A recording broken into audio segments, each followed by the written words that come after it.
Hello, Teacher Raja here from Simply English Learning Center. Again, we're talking about some grammar stuff.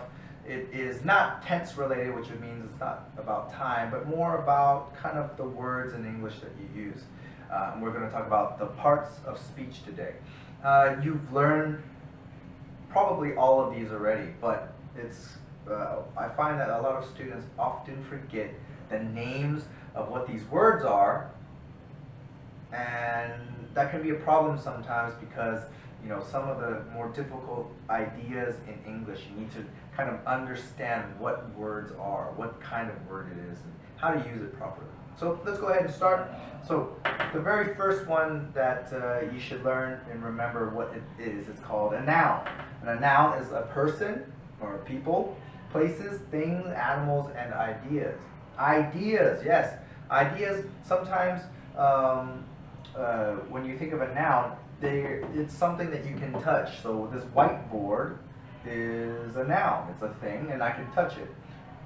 But what about a word like happiness? Can you touch happiness? No, you can't.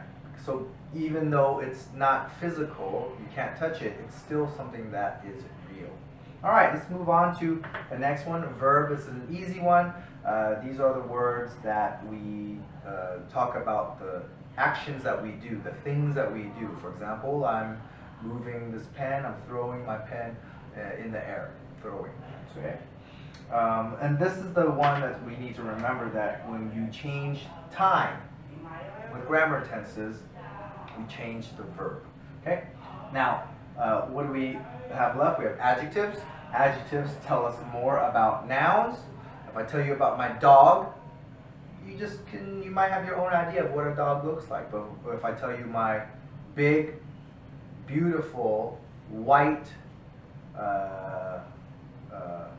dog, now you should have a little bit more idea of what it could be. It removes a lot of other, you still may not know exactly what it is, but it removed a lot of other dogs, okay?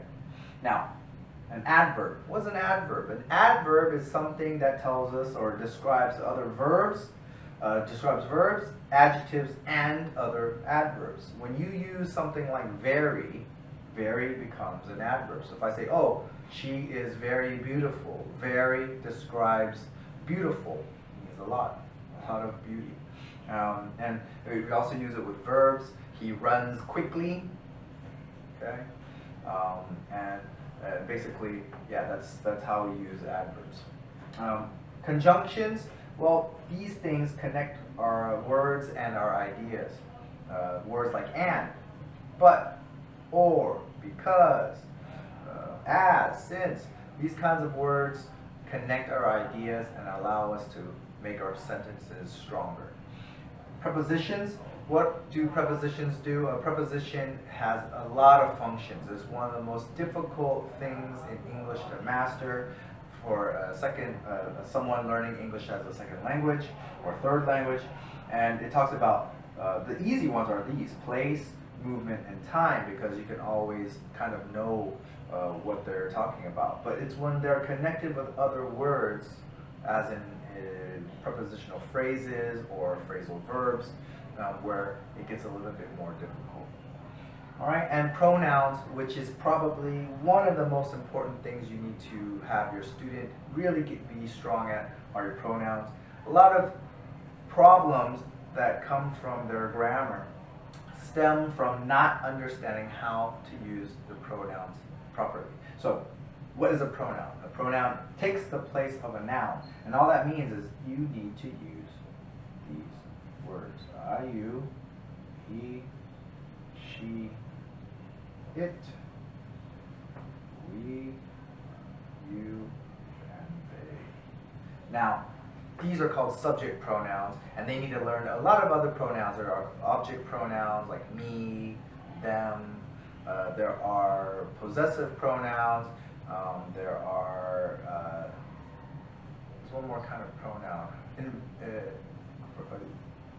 Forgot exactly what they're called. When you say, oh, myself, yourself, these kinds of pronouns, they also need to remember how to use all these different pronouns when they're trying to create their sentences. All right, hopefully this has helped you. If you have any questions, please let us know. Thank you.